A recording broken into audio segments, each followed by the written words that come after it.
The pack house smelled like pine and celebration, a combination that used to comfort me, but now felt suffocating. Laughter echoed through the grand hall, mingling with the clink of champagne glasses and the low thrum of music that vibrated through the polished wooden floors. I stood near the back entrance, my fingers wrapped around the cool metal of my phone, watching the world I thought I belonged to celebrate something I wasn't part of. My hair, pale blonde, almost white in the dim lighting, fell over my shoulder as I ducked my head, trying to make myself smaller, invisible. It was a skill I'd perfected over the 3 years since the mate bond had snapped into place, connecting me to the most powerful man in our world, Demon Ashford, Alpha King of the Northern Territories. 3 years of waiting, 3 years of feeling the bond pulse weakly in my chest, like a candle flame struggling against the wind. 3 years of being told to be patient, to understand that kings have responsibilities that transcend personal desires. My grandmother's voice whispered through my memory, soft as dried lavender. Alara, true strength isn't in forcing yourself into spaces that reject you. It's in knowing when to walk away with your head high. She'd given me her silver pendant before she died, a simple wolf's head etched into a circular disc, and I touched it now through the thin fabric of my dress, seeking comfort in the cold metal. The grand hall was decorated in deep burgundy and gold, colors that represented the royal bloodline. Demon stood at the center of it all, commanding attention without effort. He was tall, broad-shouldered, with dark hair that fell just past his collar and eyes the color of storm clouds. Every movement he made was deliberate, powerful, the kind of presence that made others instinctively bow their heads. But it wasn't his power that made my chest ache. It was the woman standing beside him. Celeste Ravenna, Beta's daughter, raven-haired, ruby-lipped, with the kind of confidence I'd never possessed.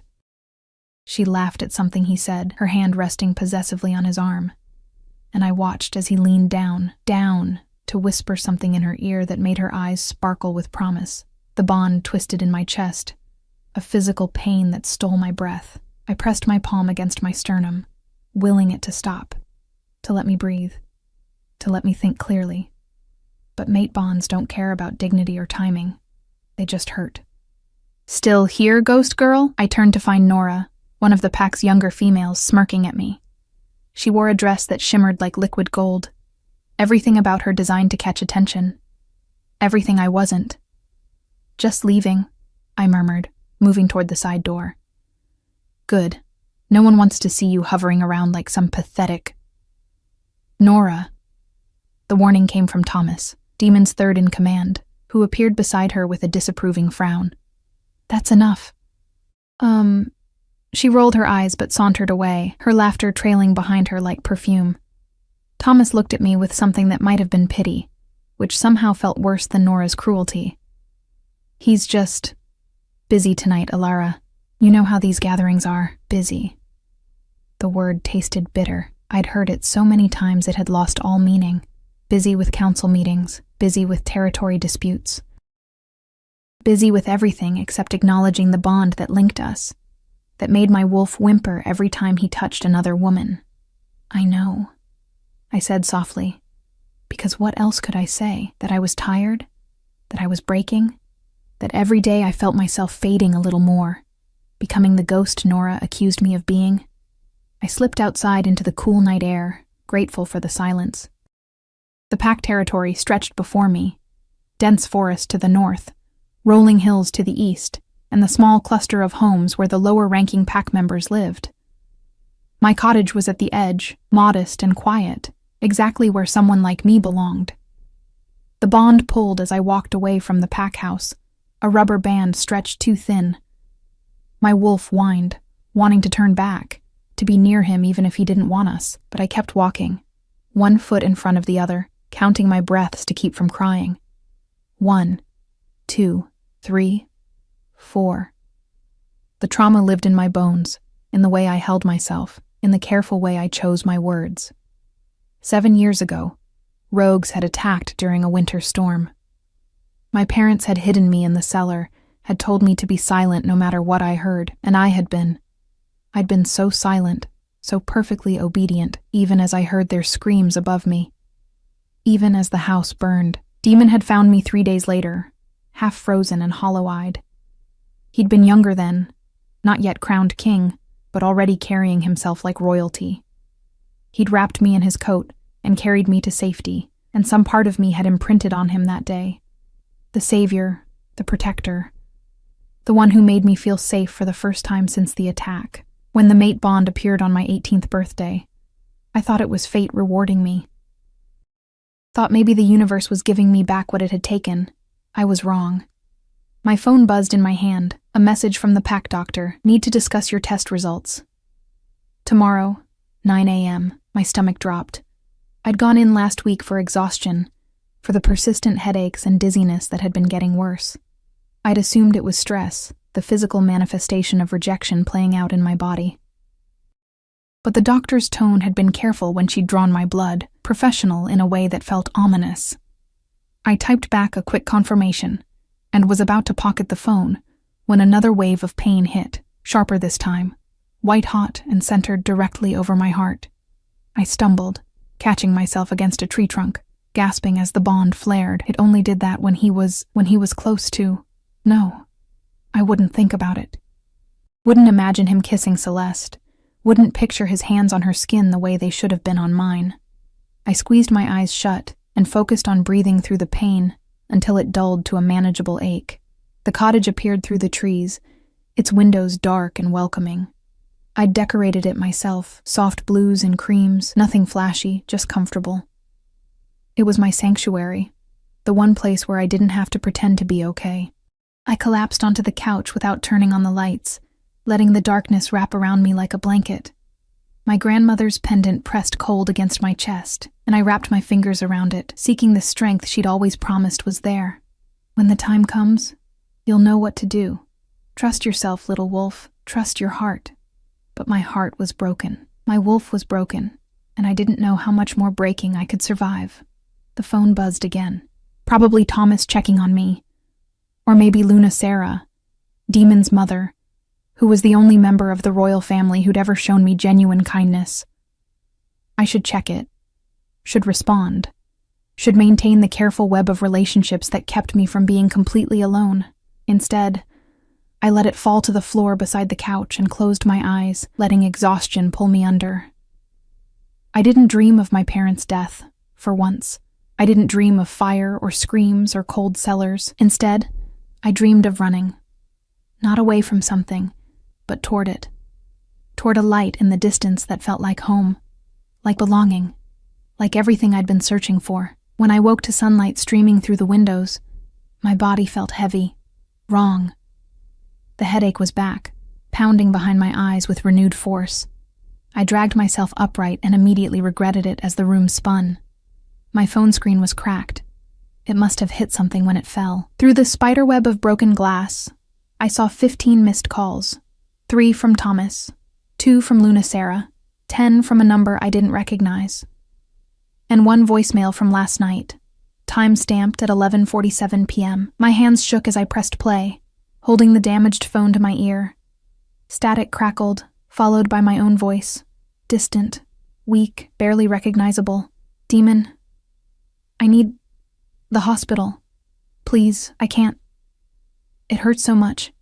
The message cut off abruptly. I stared at the phone, ice flooding my veins. I didn't remember making that call. Didn't remember picking up the phone. Didn't remember dialing his number. The last thing I remembered was lying down on the couch, closing my eyes. The front door burst open, making me jump. Luna Sarah stood in the doorway, her face pale and stricken, still wearing what looked like last night's gown.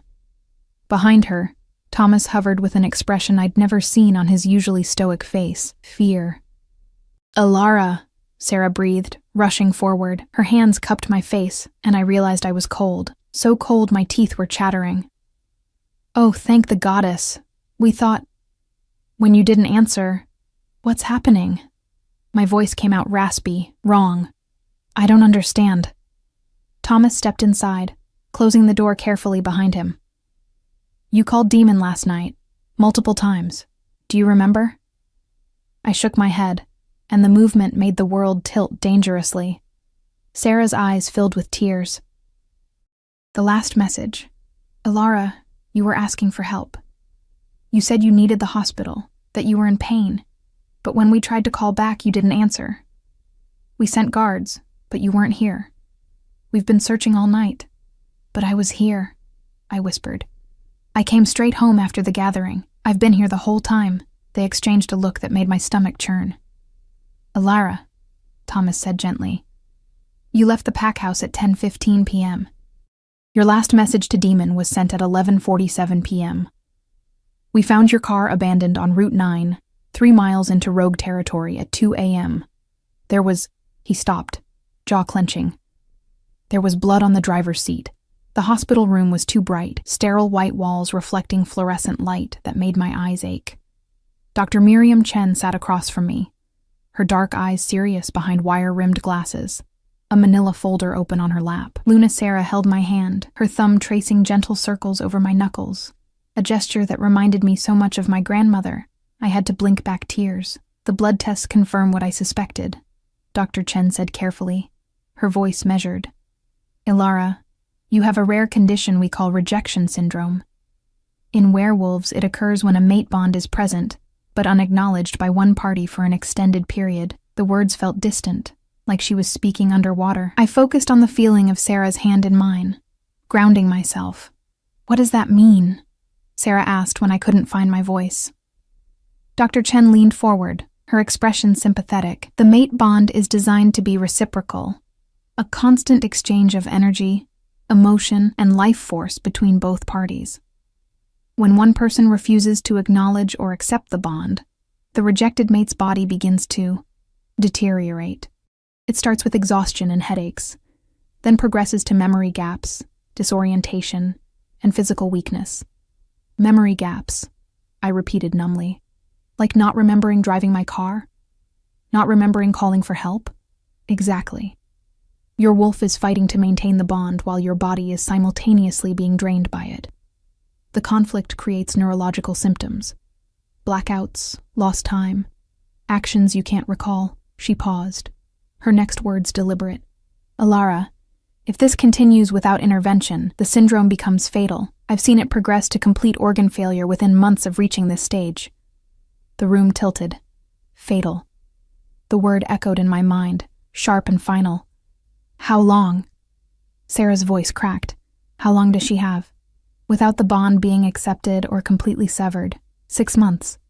Maybe less, given how advanced her symptoms already are. 6 months. Half a year. 180 days to fade away like I'd never existed. There has to be something we can do, Sarah insisted, her grip on my hand tightening almost painfully. Medicine, treatment, something. There are only 2 solutions, Dr. Chen interrupted gently. Either the Alpha King must accept and complete the mate bond, which would restore the energy flow and heal her body. She hesitated, meeting my eyes with regret. Or the bond must be completely severed through a rejection ritual. It would be painful, but she'd survive and eventually regain her strength. Rejection ritual. The formal words that would cut the invisible thread tying me to Demon forever, that would kill the hope I'd carried like a prayer for 3 years. But I'd survive. I'd live. Where is he? Sarah demanded suddenly, standing up with fury blazing in her eyes. Where is my son? Thomas, who'd been standing guard by the door, shifted uncomfortably. Still at the pack house, Luna. The council meeting ran late, and he's busy. I finished softly. He's busy. The word tasted like ash. Even now, even with my life hanging in the balance, he was busy with politics and power and everything except me. Sarah's face transformed into something fierce and terrible, the Luna Queen in full force. Thomas, you tell my son that if he is not in this hospital within the hour, I will personally drag him here by his ear like he's 5 years old again. I don't care if he's in a meeting with the moon goddess herself. Thomas paled, but nodded, pulling out his phone as he stepped into the hallway. Dr. Chen cleared her throat gently. Ilara, there's something else you should know. The blood on your car seat, it wasn't from an injury. It was a nosebleed, likely caused by a severe spike in blood pressure when you were driving. You probably blacked out at the wheel. Horror washed through me. I could have died. I could have crashed, but you didn't. Sarah said firmly, pulling me against her shoulder. Your wolf must have taken over, gotten you off the road safely. You survived, sweetheart. You're a fighter, even when you don't realize it. Fighter. The word felt foreign. I'd spent so long being quiet, being patient, being whatever everyone needed me to be. When had I last fought for anything? The door opened, and I expected Thomas returning with news. Instead, Demon himself filled the doorway, his presence sucking the air from the room. He looked disheveled, tie loosened, hair mussed, storm-gray eyes wild with something I couldn't name. Behind him, Celeste hovered, her perfect face creased with concern that didn't quite reach her eyes. Mother, Demon said, his voice rough. What's going on? Thomas said. His gaze finally landed on me, and he stopped mid-sentence, something flickering across his features too quickly to identify. Sarah stood, positioning herself between us like a shield. Your mate is dying, Demon. Dying because you've ignored the bond for so long her body is giving up. The silence that followed was deafening. I watched emotions play across Demon's face. Shock, disbelief, something that might have been pain, before his expression smoothed into the neutral mask he wore in council meetings. That's not possible, he said flatly. Rejection syndrome is extremely rare, and it doesn't progress that quickly. 3 years, Demon. Dr. Chen's voice cut through his denial like a scalpel. She's been bonded to you for 3 years, and you've done nothing but pretend she doesn't exist. The syndrome doesn't care about your timeline or your politics. It only cares that you've rejected your mate. I haven't rejected her, he snapped, the first crack appearing in his composure. I never performed a rejection ritual. I never said the words. You didn't have to say the words. I spoke for the first time since he'd entered, my voice steadier than I expected. Your actions spoke loud enough. His eyes snapped to mine, and for a moment, just a moment, I saw him really look at me, not through me, not past me, but at me. Saw him take in the dark circles under my eyes, the way my hospital gown hung on my frame. The pallor of my skin that even I could feel was wrong. Ilara, he started, taking a step forward. Don't. The word came out sharper than I intended, but I didn't take it back. Don't pretend you care now. Don't insult me with false concern when you couldn't even be bothered to answer your phone last night while I was... My voice broke, and I hated myself for it. While I was dying. I didn't know, he said, something raw bleeding into his tone. I didn't hear it ring. I was kissing her. Celeste supplied helpfully from the doorway, her smile cat-like. We were in the study, discussing territory arrangements. Things got heated. You know how it is when you're focused on important matters. The phone just becomes background noise. The casual cruelty of it stole my breath. Sarah made a sound like a wounded animal, turning on the younger woman with fury that made even Demon step back. Get out, Sarah hissed. Get out before I forget I'm a Luna and show you what happens to those who mock the dying. Celeste's eyes widened, and for the first time, genuine fear crossed her features. She looked to Demon for support, but he was staring at me with an expression I couldn't decipher. Horror, regret, or maybe just discomfort at having his personal life aired so publicly. Go, Celeste, he said quietly. I'll find you later. She left with one final venomous glance in my direction, and I felt nothing. No jealousy, no anger.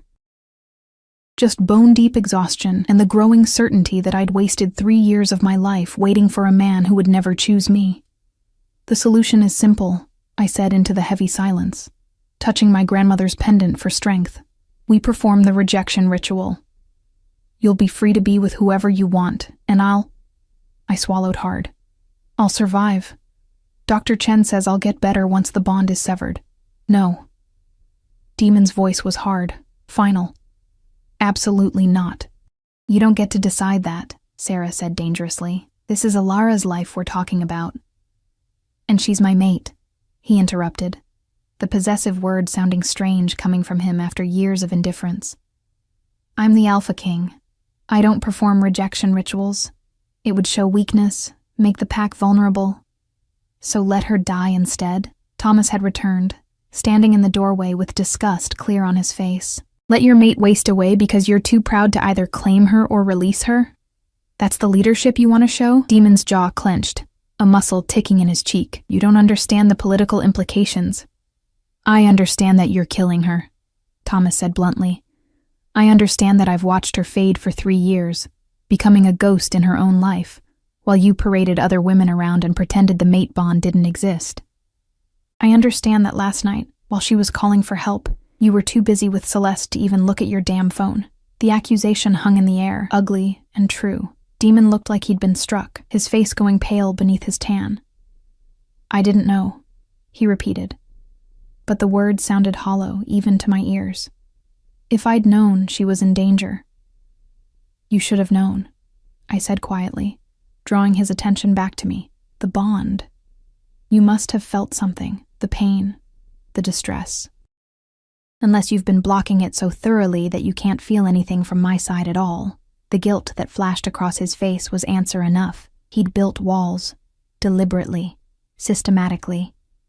He'd taken the gift of the mate bond and turned it into a one-way mirror, able to keep me at a distance while maintaining plausible deniability. He hadn't rejected me outright, because that would have been a decision, a choice with consequences. Instead, he'd simply ignored me. Let me exist in limbo, neither claimed nor released, slowly dying from the neglect. I need air, I said suddenly, standing on shaky legs.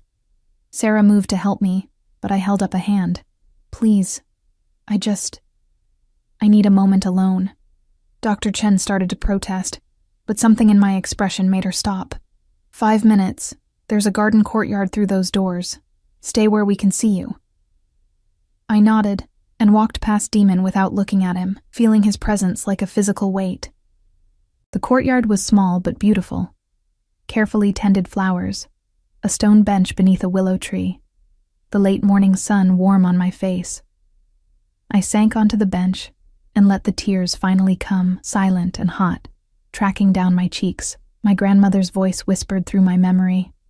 Sometimes the bravest thing you can do is let go. I'd been holding on so tightly, convinced that patience and faith would be rewarded. But what had my patience earned me? A death sentence. What had my faith given me? The certainty that I'd been a fool. The pendant felt warm against my skin, and I clutched it like a lifeline. If I survived this, when I survived this, I would be different. Stronger. I would learn to fight for myself instead of waiting for someone else to deem me worthy of fighting for. Behind me, I heard raised voices from the hospital room. Demon and his mother, arguing in fierce whispers that still carried through the glass doors. I didn't need to hear the words to know what they were saying. Sarah would be demanding he either accept or reject me. Demon would be deflecting, looking for a third option that let him maintain his power while avoiding responsibility. But there was no third option. There was only life or death, and I was choosing life, even if it meant choosing it alone.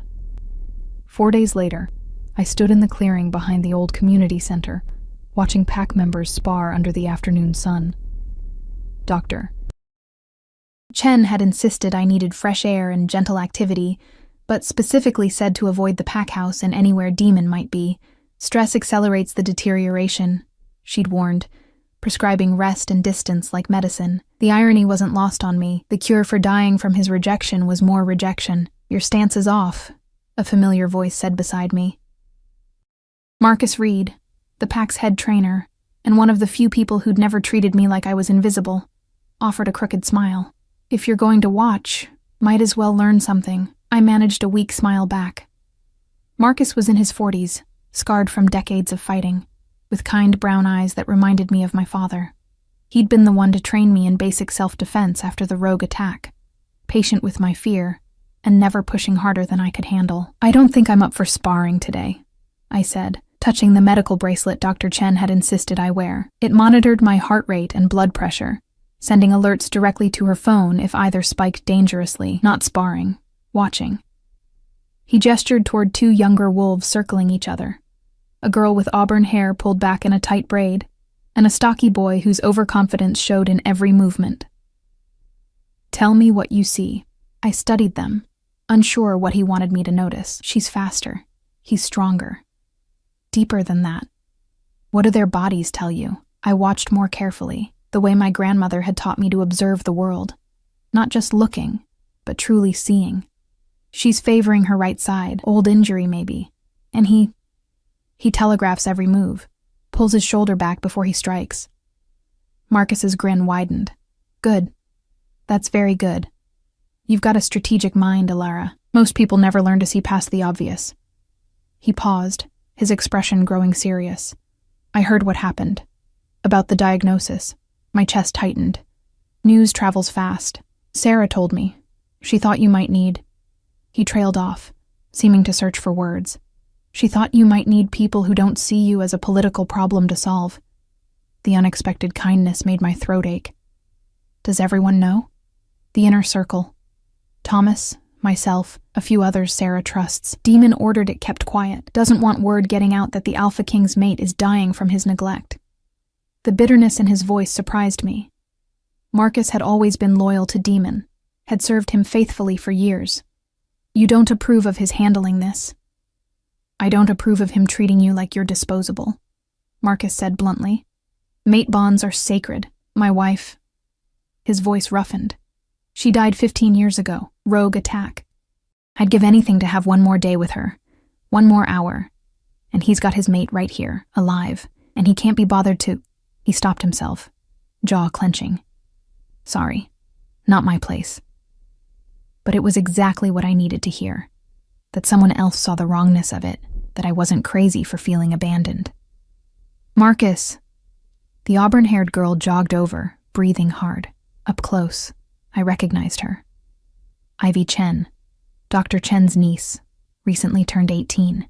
Can you show Garrett that thing again? The counter move when someone's got reach on you? In a minute, Ivy. Marcus turned back to me. Come by tomorrow. I'll teach you some things. Not fighting. You're not strong enough for that yet. But awareness. How to read a room, spot danger, protect yourself. Why? The question slipped out before I could stop it. Why help me? His expression softened. Because Sarah asked me to, and because I've seen too many good people get crushed by this pack's politics. You deserve better than to fade away quietly. He walked back to his students, leaving me standing there with something fragile and warm blooming in my chest. Hope. Maybe. Or just the knowledge that I wasn't as alone as I'd felt. Alara? Ivy approached cautiously, wiping sweat from her forehead. I'm sorry about, well, everything. My aunt told me you've been really sick. I'm managing, I said automatically. The polite deflection I'd perfected over years. That's bullshit. Her bluntness startled me. Sorry, but it is. I've seen what rejection syndrome does. My aunt had a patient once, years ago. She worked at a different pack before here. The woman died because her mate kept promising to complete the bond eventually, and eventually never came. The story hit too close to home. What happened to him? The mate who let her die went mad with guilt after she passed. The bond snapped, and without her alive on the other end, it was like half his soul was ripped out. He didn't last 6 months. Ivy's dark eyes met mine. The bond goes both ways, even if one person pretends it doesn't. If you die, he'll feel it. He'll suffer. Some people say that's justice. I'd never thought about that, about what would happen to Demon if I died. Would he feel it? Would he finally understand what he'd done? The thought should have brought satisfaction, some bitter sense of vindication. Instead, it just made me sad. I don't want him to suffer, I said quietly. I just want to stop suffering myself. Ivy studied me for a long moment, then nodded. My aunt says you're one of the good ones, that you've got a kind heart, even after everything. She hesitated. For what it's worth, I think the Alpha King's an idiot. You seem way too good for him anyway. She jogged back to training before I could respond, leaving me with a strange mixture of emotions. These people, Marcus, Ivy, Thomas, Sarah, they saw me. They acknowledged my pain, validated my experience. It was more than Demon had ever done.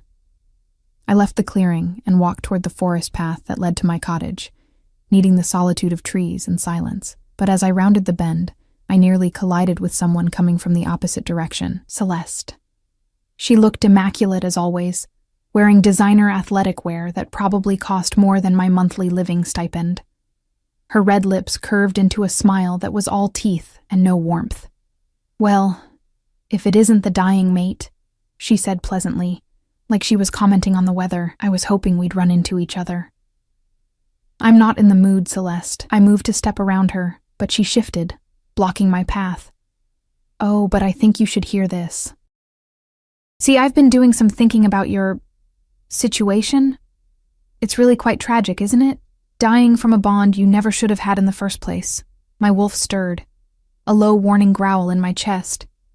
"What are you talking about? Just that fate makes mistakes sometimes. You're clearly not Luna material.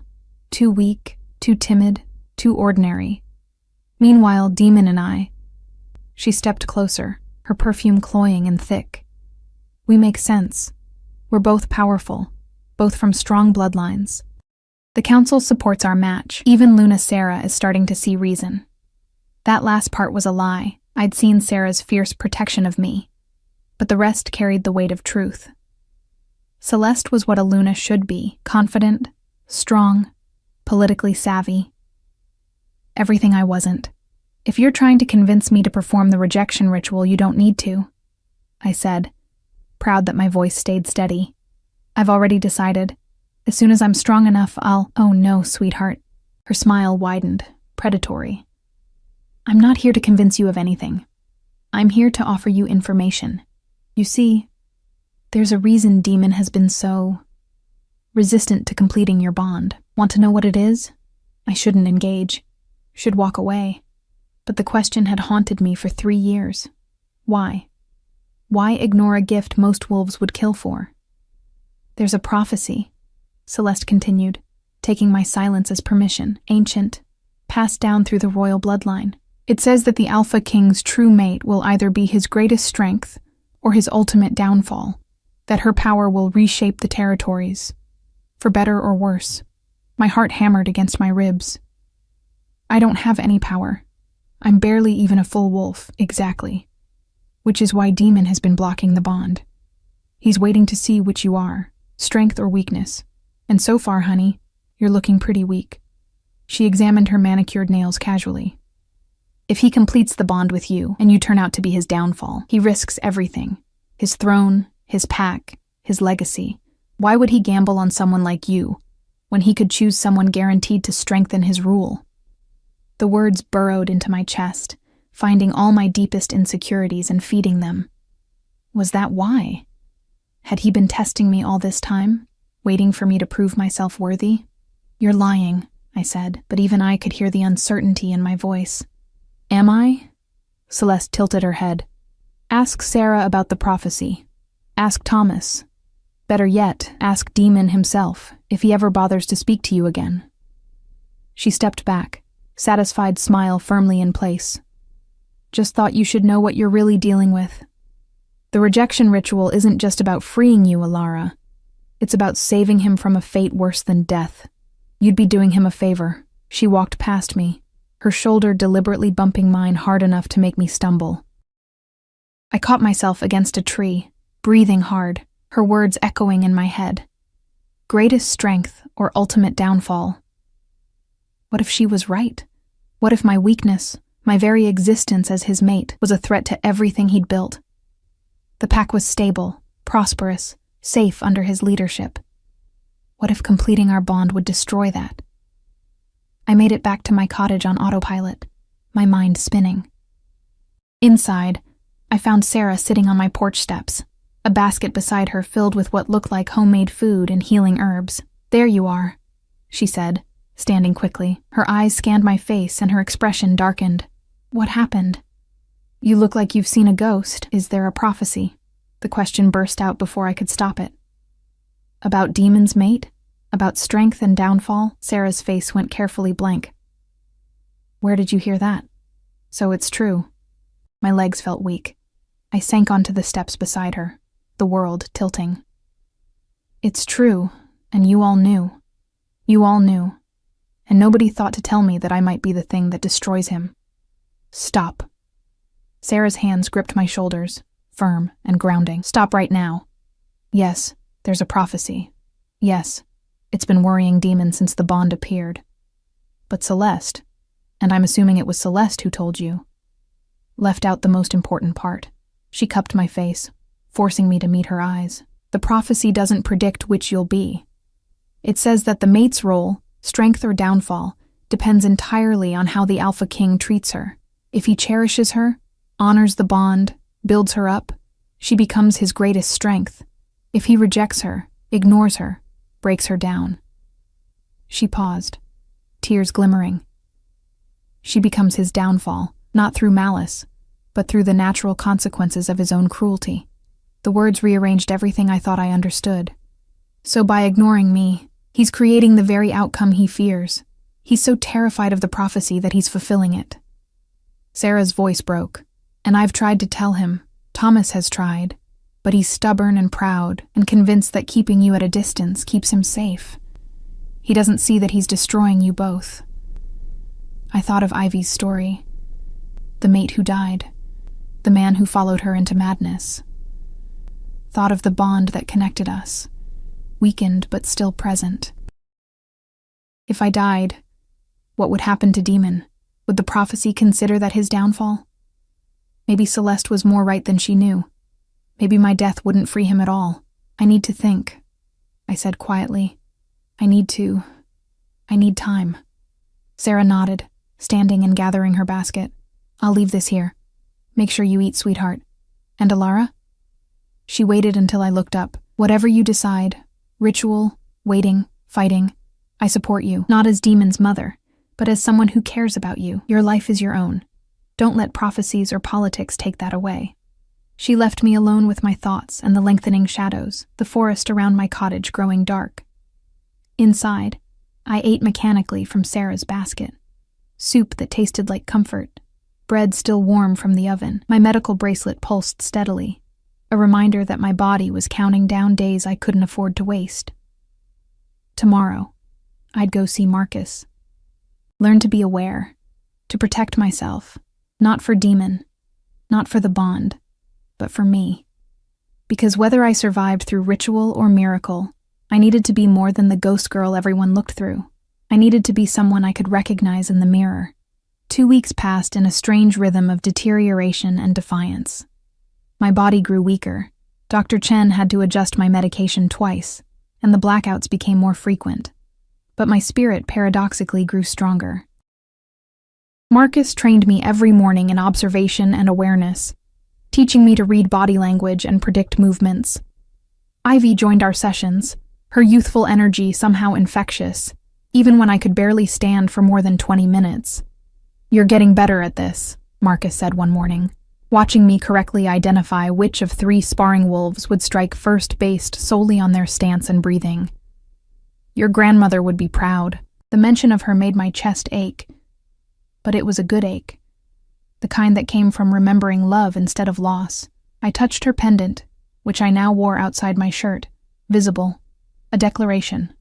Thomas visited most evenings, bringing news from the pack house that I no longer asked for, but appreciated anyway. Demon had thrown himself into work with obsessive intensity, council meetings that lasted until dawn, territory patrols he insisted on leading personally, trade negotiations that didn't require the Alpha King's direct involvement, but received it anyway. He's running, Thomas said bluntly one night, sitting across from me at my small kitchen table. From guilt, from decisions, from you. It's what he does when he doesn't know how to fix something. I'm not something to be fixed, I replied, surprised by the firmness in my own voice. I'm someone who deserves basic respect. There's a difference. Thomas's smile was sad but genuine. You're changing. Stronger somehow, even as your body fails. It's remarkable. But strength had its limits. 3 days after that conversation, everything changed. I woke to chaos, shouting, running footsteps, the acrid smell of smoke drifting through my cottage windows. My medical bracelet was vibrating frantically, which meant my vitals had spiked into dangerous territory. I stumbled to the door, my vision swimming, and found the forest lit by orange flames in the distance. The pack house was burning. Alara! Ivy appeared from the smoke, her face streaked with soot. Thank the goddess. We've been looking everywhere. There's been an attack. Rogues, but organized. They knew exactly where to strike. My heart hammered against my weakened ribs. Sarah? Thomas? Marcus? Alive, but the Alpha King. She stopped, her expression torn between urgency and uncertainty. He was in his study when the fire started. The flames trapped him on the 3rd floor. They're trying to reach him, but the structure's unstable, and he's... She swallowed hard. He's not responding to mind link. The bond chose that moment to flare, not with pain, but with terror so acute it drove me to my knees. I could feel him through the connection I'd spent weeks trying to ignore. Feel his fear, and the smoke filling his lungs. Feel the way the flames were closing in. Ilara, no. Ivy grabbed my arm as I forced myself upright. You're in no condition. I can feel him. The words came out strangled. I can feel him dying. I ran. My body protested every step, my vision blurring at the edges, but the bond pulled me forward like a compass pointing true north. Pack members tried to stop me, hands grabbing at my arms, voices shouting warnings, but I shook them off with a strength I didn't know I possessed. The pack house was an inferno. The grand hall where I'd watched Demon ignore me for 3 years was consumed by flames that licked up the walls and shattered windows. Wolves formed bucket lines, but it was clear they were fighting a losing battle. The east stairwell. Marcus appeared beside me, his face grim. It's the only way up that's not completely engulfed, but it won't last long. Ilara, what are you? No, absolutely not. I can feel him, I repeated. And this time Marcus understood. His expression shifted from protective to calculating. The bond can guide you to him, he said slowly. Like a tracking beacon, you could reach him faster than anyone else. She'll die, Thomas argued, materializing from the smoke. Look at her. She can barely stand. The smoke alone will... He'll die if someone doesn't reach him, I interrupted. The bond pulsed again, weaker this time, and panic clawed at my throat. I'm dying anyway, Thomas. At least let me die doing something that matters. The look he gave me was anguished, but he stepped aside. East stairwell. 3rd floor. West wing. His study. Go fast. Stay low under the smoke. And Ilara. His voice cracked. Come back. Both of you. I didn't promise. Couldn't. Instead, I ran toward the flames. The heat hit me like a physical wall, stealing the breath from my lungs.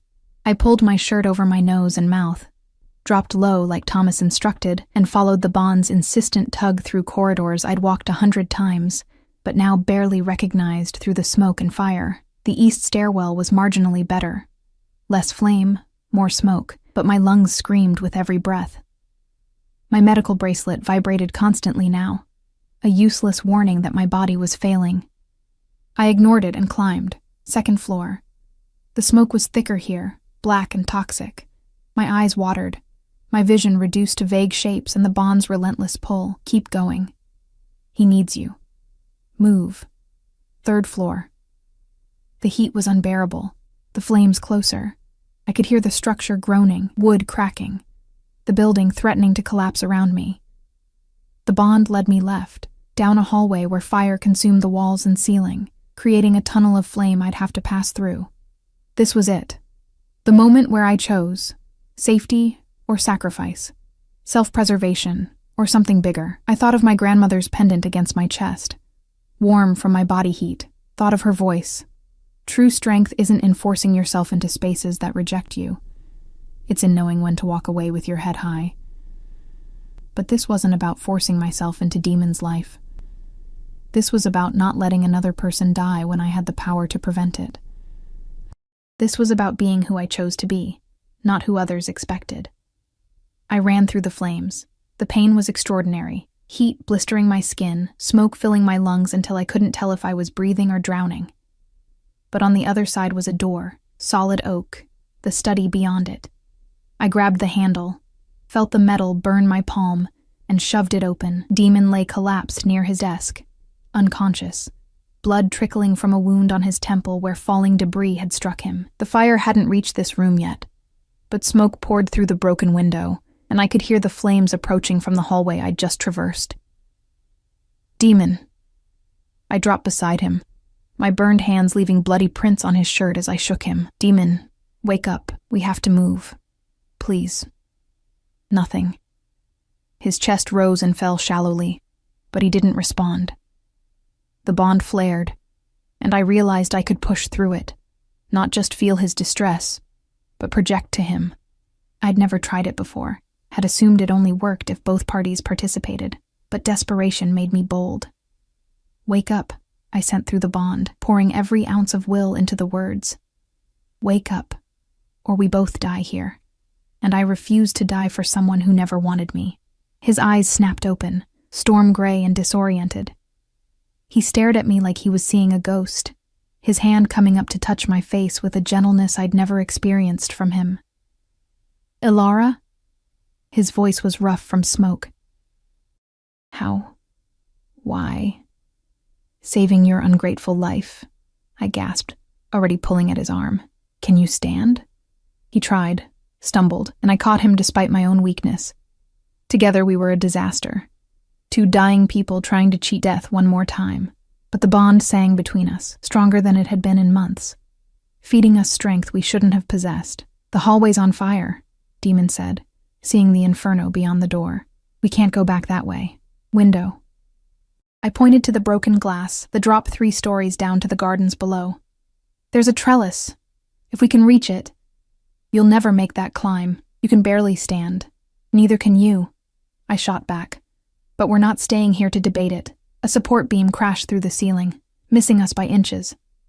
Demon's arm wrapped around my waist, protective even now, even when we were both moments from death. We staggered to the window together, the heat at our backs growing unbearable. Below, pack members had gathered, their faces upturned, illuminated by firelight. Sarah stood at the front, her hands pressed to her mouth, and Marcus beside her, calculating distances and angles. "There's a water collection tarp," Marcus shouted up. "We'll stretch it. You jump, we'll catch you. Jump." From 3 stories, with my body already shutting down and Demon injured. "You first," Demon said, already knowing I'd argue. "Together," I corrected. "We jump together, or not at all." He looked at me then, really looked, and something shifted in his expression. Regret, recognition, maybe even respect. "I'm sorry," he said, the words barely audible over the roar of flames. "For all of it. I'm so sorry, Ilara." "Tell me if we survive," I replied, taking his hand. My burned palm screamed in protest, but I held on anyway. "On 3. 1, 2. We jumped. The fall lasted forever and no time at all. Wind rushed past us, flames reflected in Demon's wide eyes, the bond between us blazing bright as a star. The tarp caught us hard, pack members grunting with the impact, but we rolled, tumbled, ended up tangled together on the ground while the pack house collapsed behind us in a shower of sparks and timber. Hands pulled us apart. Dr. Chen appeared with her medical bag, barking orders. Sarah was crying. Thomas was shouting something about perimeter security. Ivy pressed a bottle of water to my lips while Marcus checked Demon's head wound. But all I could focus on was the bond. Alive, active, singing between us like it had been awakened from a long sleep. And Demon, staring at me across the chaos with an expression I'd waited 3 years to see. Wonder. "You came for me," he said, his voice carrying even through the noise. "You were dying, and you came for me." "Don't read too much into it," I managed, though my heart was hammering. I'd have done it for anyone. Liar. But he smiled, actually smiled, and something in my chest cracked open. Dr. Chen pushed between us, shining lights in our eyes and wrapping my burned hands in gauze. "You're both going to the hospital, no arguments. Ilara, your vitals are catastrophic. I don't know how you're even conscious right now." "Stubbornness," I suggested weakly. "Apparently I have more of it than anyone realized." Sarah appeared, pulling me into a gentle embrace that minded my injuries. "You brave, foolish, incredible girl," she whispered against my hair. "You saved him." But as they loaded us into separate ambulances, protocol, Dr. Chen insisted, they needed to monitor us individually. I caught Demon's gaze one last time. He looked devastated and awed in equal measure, like he'd just watched his entire worldview crumble and didn't know how to rebuild it. Good. Let him be unsettled. Let him question everything he thought he knew. I'd already started rebuilding myself. Now it was his turn. The hospital kept me for 5 days. 5 days of IV drips and breathing treatments, of Dr. Chen hovering with concerned expressions and cautious optimism. The burns on my hands would scar, she said, but they'd heal. My lungs would recover. But the rejection syndrome, that was the wild card. Something changed, she said on the 3rd day, studying my test results with fascination. Your vitals are stabilizing, not improving dramatically, but no longer deteriorating. It's like the bond. She trailed off, looking at me expectantly. Is different, I finished quietly. I can feel it. It's not pushing anymore, not pulling. It's just there, present. What I didn't tell her was that I could feel him now, in ways I never had before. His guilt was a constant ache in my chest, heavy and suffocating. His confusion rippled through our connection like stones thrown in still water. And underneath it all, something new. Fragile, tentative, but growing. Interest. Real, genuine interest in who I was. Demon visited every day, though I pretended to sleep through most of his visits. I'd watch through barely cracked eyelids as he sat in the chair beside my bed, his head in his hands, occasionally reaching out to touch my gauze-wrapped fingers with a gentleness that made my throat tight. On the 4th day, I stopped pretending. You can't fix this with vigils, I said quietly, and watched him startle, his gray eyes finding mine. He looked terrible. Dark circles, unshaven, his formal alpha king bearing replaced by something raw and uncertain. I know, he said hoarsely. I know I can't. But I don't know what else to do. You saved my life, Alara. You were dying, and you ran into a burning building for me.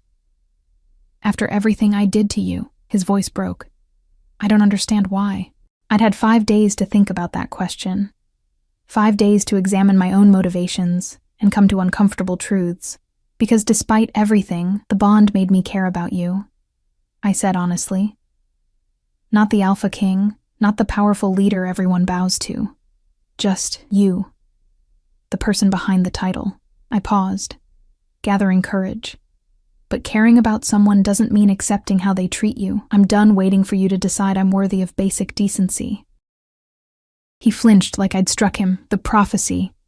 I know about the prophecy, all of it, including the part you conveniently ignored, that your actions determine which I become. Strength or downfall. You were so afraid of the outcome that you created it.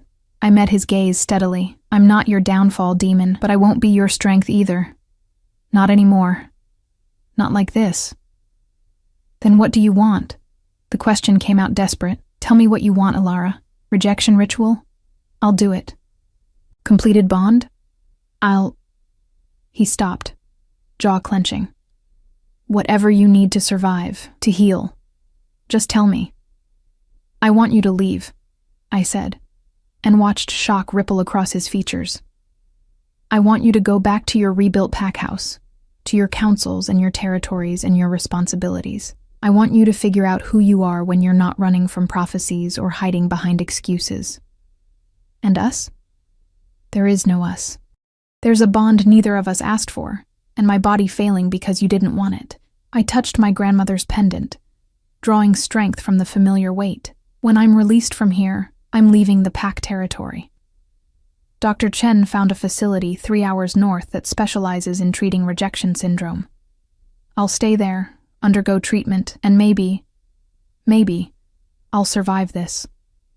You're leaving.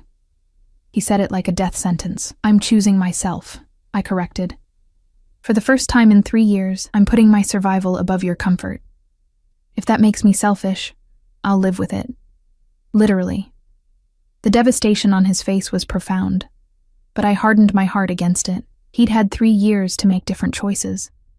His pain now didn't erase mine then. If you leave the territory, the bond will weaken further, he said desperately. The distance will give us both clarity. You'll figure out if you actually want me or just feel guilty for killing me. I'll figure out who I am without my entire existence revolving around you. I forced myself to hold his gaze.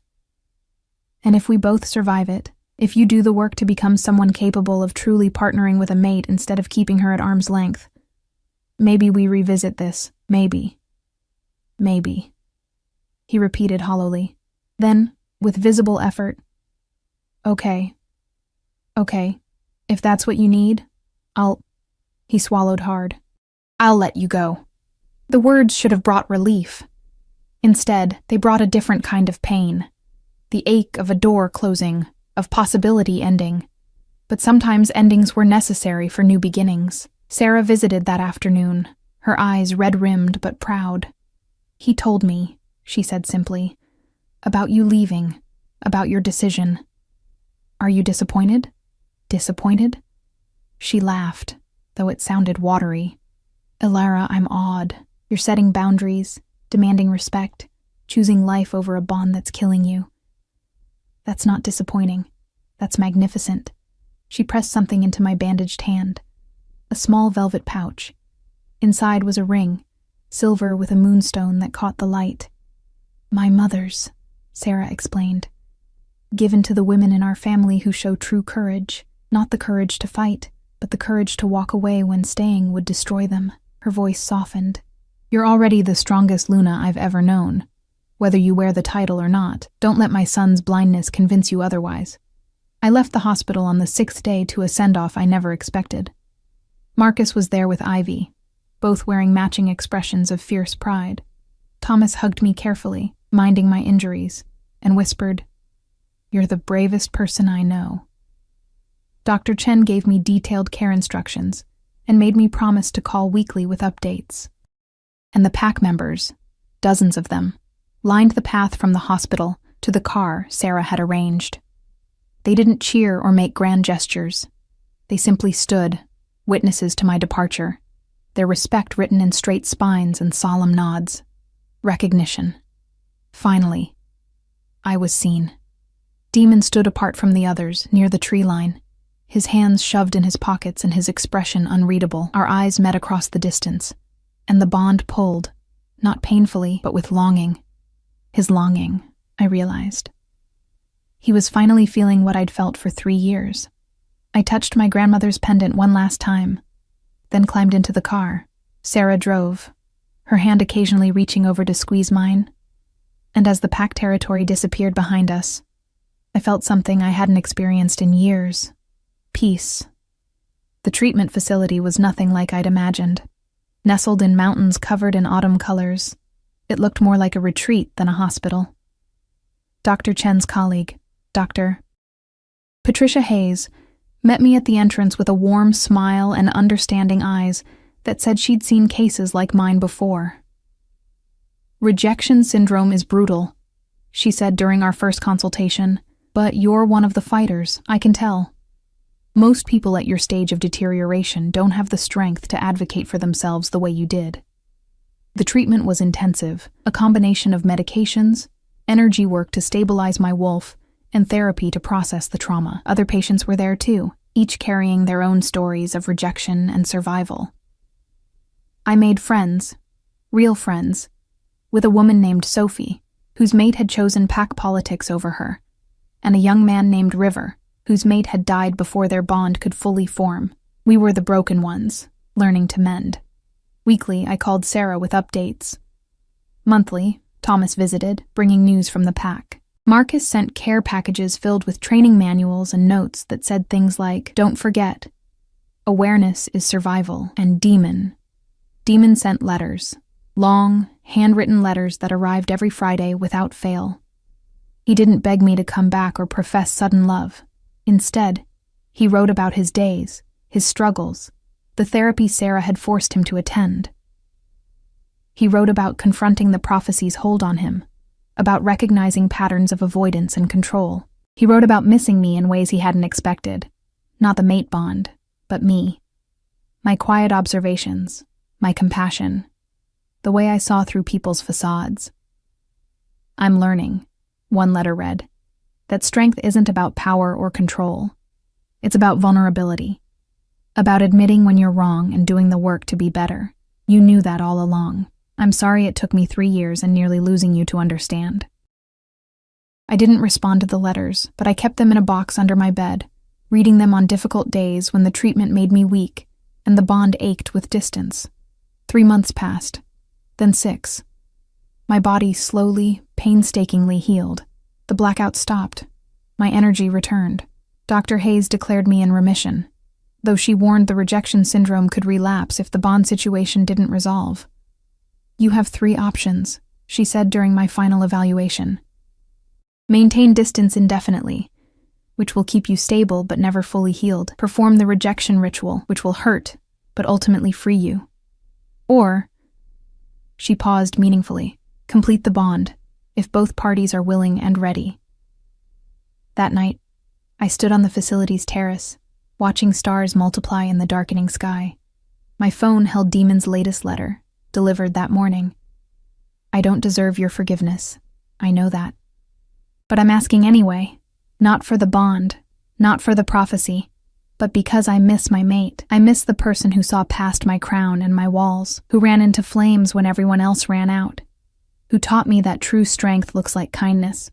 I'm not the same man who ignored your calls. I hope I'm becoming someone worthy of answering them. If you're willing, I'd like to try, to start over, to build something real instead of running from destiny, but only if you want to. Only if you choose me, not the bond. Never again, because of obligation. Waiting, whether it takes days or years, Demon. I touched my grandmother's pendant, worn smooth now from months of nervous handling, and felt her presence like a whisper on the wind. True strength is knowing when to walk away and when to walk back. The bond pulsed in my chest, steady and warm. Not demanding, just present. Waiting. I pulled out my phone, and for the first time in 6 months, I responded. I'm ready to talk, but we do this my way, at my pace. And if you ever make me feel invisible again, I'm gone. Permanently. Understood? His response came within seconds. Understood. Thank you. Thank you, Alara. I didn't know what would happen next, if we'd truly heal, or if the damage was too deep. But I knew I was walking forward as someone different. Stronger, certain, no longer waiting for permission to exist. The girl who'd hidden at the edge of gatherings was gone. In her place stood someone who'd learned that being chosen meant first choosing yourself. And whatever came next, I'd face it with my head high, my grandmother's wisdom in my heart, and the knowledge that I'd already survived the worst. Everything else was just living.